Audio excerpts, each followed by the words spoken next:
This is In the Beginning by Dr. Walt Brown. We're going to be taking a look at Iceland, and that's going to be on page 139. 2 more puzzles solved.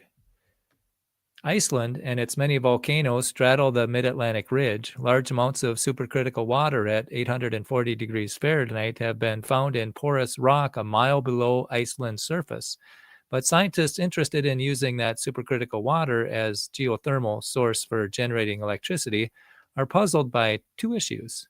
They believe the supercritical water, number 1, they believe that supercritical water must be heated by conduction from a magma chamber far below.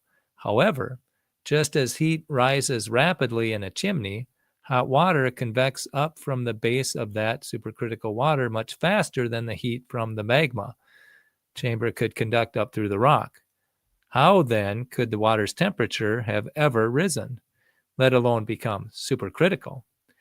At the high temperature, number 2, at the high temperatures and pressures required to produce supercritical water, the flow channels in the porous rock should have already collapsed and not be porous.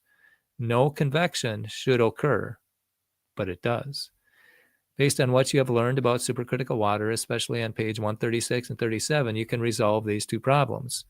Answer: the water became supercritical by tidal pumping in the pre-flood subterranean chamber, not by a deep magma chamber. Once the water became supercritical, the more soluble minerals, such as quartz in the chamber's floor and ceiling, dissolved, making that rock porous or sponge-like. The subterranean water then filled the hollowed out channels in the chamber's floor and ceiling with high pressure supercritical water that kept the channels open.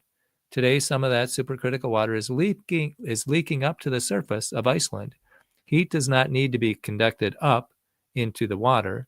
The heat has been in the water since before the flood.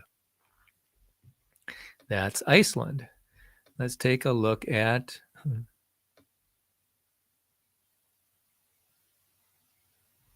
oh yeah, that's what we did.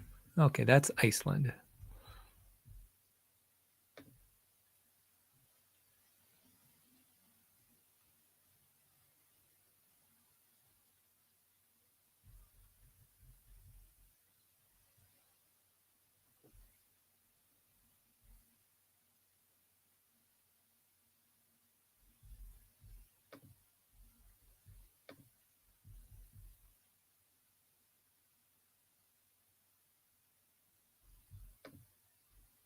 Ooh, gotta end the stream.